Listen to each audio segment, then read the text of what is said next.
Hello बच्चों, कैसे हो? तो आज हम अपना तीसरा लेक्चर शुरू करेंगे। Operators and expression in C plus plus. C plus plus में कौन कौन से ऑपरेटर और एक्सप्रेशन हैं। ऑपरेटर और एक्सप्रेशन क्या होते हैं, सबसे पहले हम ये समझेंगे। Operators, the symbol which tell the computer to perform a specific operation on the data on which it is used.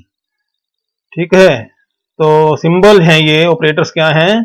ऐसे स्पेशल सिंबल हैं जिससे कि हम कंप्यूटर को ये बता सकते हैं कि भाई आपने इस डाटा पर ये ऑपरेशन परफॉर्म करना है। तो कौन सा ऑपरेशन परफॉर्म करना है, हर ऑपरेशन के सिंबल अलग अलग होंगे। The data on which the operator is applied is called operand. और जो जिस डाटा पर हम वो सिंबल लगाएंगे वो डाटा क्या कहलाएगा? ऑपरेंड कहलाएगा। तो मतलब ऑपरेटर हैं और ऑपरेंड हैं।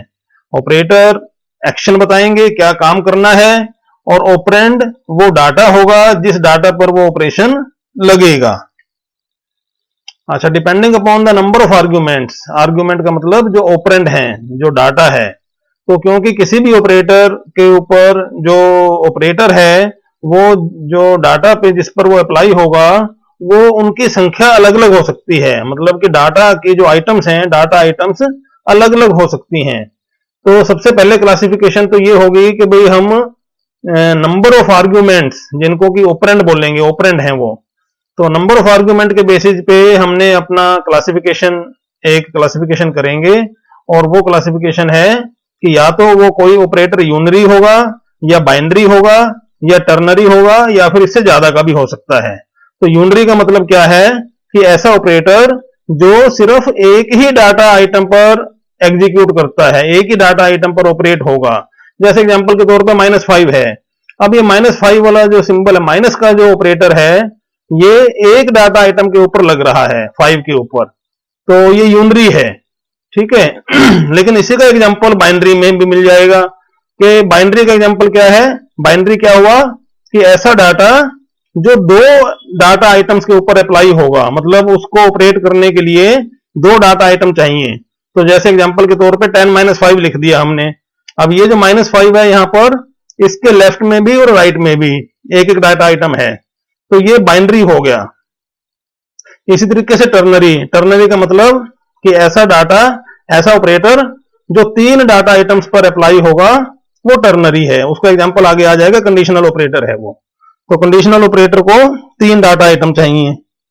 तो ये जो क्लासिफिकेशन थी ये थी on the basis of number of arguments, operands. अब कौन कौन से ऑपरेटर्स हैं? अर्थमेटिक ऑपरेटर कौन कौन से हैं? सिंपल है, जमा, घटा, गुणा, भाग। तो जमा का सिंबल जमा से ही रिप्रेजेंट होगा, माइनस का माइनस से होगा, मल्टीप्लीकेशन का स्टार से होगा, और डिवीजन का स्लैश से होगा। तो अब ये जो स्लैश वाला जो है, डिवीजन वाला जो ऑपरेटर है, ये दो काम करेगा। एक तो इंटीजर डिवीजन करेगा और एक रियल डिवीजन करेगा। अब इंटीजर डिवीजन क्या है, रियल डिवीजन क्या है, ये अभी आगे आ जाएगा, समझा देता हूं। कि ऐसा स्लैश का ऑपरेटर, स्लैश जो है, जब हम उसको दो आर्ग्यूमेंट पर यूज करेंगे, दो ऑपरेंड पर यूज करेंगे, एक न्यूमरेटर होगा और एक डिनोमिनेटर होगा, ये हम सब जानते हैं। तो अगर न्यूमरेटर और डिनोमिनेटर दोनों ही इंटीजर टाइप के होंगे तो वो हमको जो रिजल्ट देगा वो इंटीजर देगा, जो उसका क्वोशंट मिलेगा हमें वो इंटीजर मिलेगा। तो ऐसे ऑपरेटर को हम बोलेंगे इंटीजर डिवीजन कर रहा है। और अगर इनमें से कोई एक भी जो ऑपरेंड है हमारा, न्यूमरेटर या डिनोमिनेटर या दोनों भी, अगर वो रियल हो जाते हैं, फ्लोट हो जाते हैं, तो फिर हमें उसका रिजल्ट फ्लोट में मिलेगा। तो ये हो गया सेम ऑपरेटर लेकिन डिफरेंट काम उसके अलग अलग हो गए।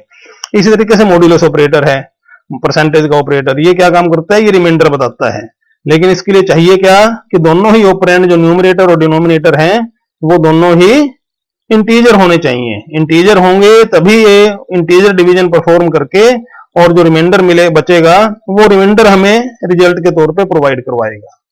तो ये अर्थमेटिक ऑपरेटर हैं। इसके बाद रिलेशनल ऑपरेटर हैं। रिलेशनल ऑपरेटर कौन से हैं? Which result in true and false. तो ऐसे ऑपरेटर जिनका रिजल्ट हमें ट्रू या फॉल्स में मिलता है, उन ऐसे ऑपरेटर्स को रिलेशनल ऑपरेटर बोलते हैं। कौन कौन से हैं? लेस देन का ऑपरेटर है। लेस देन क्या काम करेगा कि इसके लेफ्ट में दोनों ये बाइनरी ऑपरेटर हैं, तो अगर लेफ्ट में वैल्यू कम है और राइट में ज्यादा है तो ये हमें क्या रिजल्ट देगा? ट्रू का रिजल्ट देगा। अभी 3 is less than 5, it is a true statement, तो ट्रू देगा। फिर लेस देन इक्वल है, उसी तरीके से लेस देन इक्वल काम करेगा। डबल इक्वल का सिंबल है, ये इक्वालिटी का ऑपरेटर है। डबल इक्वल से इक्वालिटी का ऑपरेटर बनता है, रिलेशनल ऑपरेटर है ये। अगर इसके दोनों साइड में सेम वैल्यू है, इक्वल वैल्यू है, तो हमें ट्रू रिजल्ट मिलेगा, और अगर डिफरेंट है तो फॉल्स मिलेगा। इसी तरीके से ग्रेटर देन है, ग्रेटर देन इक्वल है, और नॉट इक्वल है। ये जो साइन ऑफ एक्सक्लेमेशन लगा हुआ है, साइन ऑफ एक्सक्लेमेशन के आगे इक्वल लगा हुआ है, ये साइन ऑफ एक्सक्लेमेशन नोट का सिंबल है। ये नॉट इक्वल, नॉट इक्वल कि अगर दोनों वैल्यूज इक्वल नहीं होंगी तो हमें वो ट्रू का रिजल्ट देगा, अगर दोनों वैल्यू इक्वल हैं तो हमें वो फॉल्स का रिजल्ट देगा। आगे देखो, नेक्स्ट है लॉजिकल ऑपरेटर। लॉजिकल ऑपरेटर पहले हमने जो पिछले उसमें किया था स्लाइड में, वो रिलेशनल ऑपरेटर थे। ये कम ज्यादा का कंपैरिजन करते हैं, कंपैरिजन करके हमें ट्रू या फॉल्स रिजल्ट देते हैं। लॉजिकल ऑपरेटर जो होते हैं वो डिफरेंट स्टेटमेंट, डिफरेंट कंस्ट्रक्ट्स को कंबाइन करते हैं। तो लॉजिकल और है, लॉजिकल एंड है, और लॉजिकल नॉट है, ये हम सभी जानते हैं। लॉजिकल और का मतलब कि ये बाइनरी ऑपरेटर है, इसके लेफ्ट साइड में भी और राइट साइड में भी एक एक एक्सप्रेशन होगा, और ये भी हमें ट्रू फॉल्स में रिजल्ट देते हैं। लॉजिकल और क्या देता है कि अगर इसके लेफ्ट या राइट साइड में दोनों तरफ के जो एक्सप्रेशन हैं उनमें से कोई भी अगर ट्रू दे रहा है रिजल्ट, तो ये ओवरऑल रिजल्ट हमें ट्रू दे देगा। इसी तरीके से लॉजिकल एंड क्या कहता है कि अगर इसके दोनों ऑपरेंड ट्रू बोलेंगे तभी ये ट्रू बताएगा, नहीं तो फॉल्स बताएगा। जो सिंपल एंड वाला ऑपरेशन है वही बता रहा है ये। And logical not, sign of exclamation, ये यूनरी ऑपरेटर है। यूनरी का मतलब ये सिर्फ एक ही ऑपरेंड पर लगेगा और ये उसको, उसके रिजल्ट को रिवर्स कर देगा, रिवर्स कर देगा। अगर वो ट्रू है तो उसको फॉल्स कर देगा, फॉल्स है तो उसको ट्रू कर देगा। उसके बाद है असाइनमेंट ऑपरेटर। असाइनमेंट ऑपरेटर हम यूज करते रहे हैं। Variable is equal to expression, left side में वेरिएबल होगा, इक्वल का सिंबल होगा, और राइट साइड में कोई एक्सप्रेशन होगा। अब एक्सप्रेशन में कोई कांस्टेंट भी हो सकता है, कोई वेरिएबल भी हो सकता है, और कोई एक्सप्रेशन भी हो सकता है। एक्सप्रेशन का मतलब कि वेरिएबल जो और कांस्टेंट्स को मिलाकर और ऑपरेटर्स को मिलाकर बनने वाला कोई भी sequence, valid sequence. Conditional operator, conditional operator क्या है कि इसका सिंटेक्स देखो, expression 1 question mark, expression 2 colon, expression 3। अब एक्सप्रेशन 1 क्या है? एक्सप्रेशन 1 एक लॉजिकल स्टेटमेंट है। तो लॉजिकल स्टेटमेंट या ट्रू में रिजल्ट देगी या फॉल्स में रिजल्ट देगी। तो एक्सप्रेशन 1 की वैल्यूएशन करेगा भाई, अगर वो ट्रू मिलती है, अच्छा अगर वो ट्रू मिलती है तो रिजल्ट क्या दे देगा? एक्सप्रेशन 2।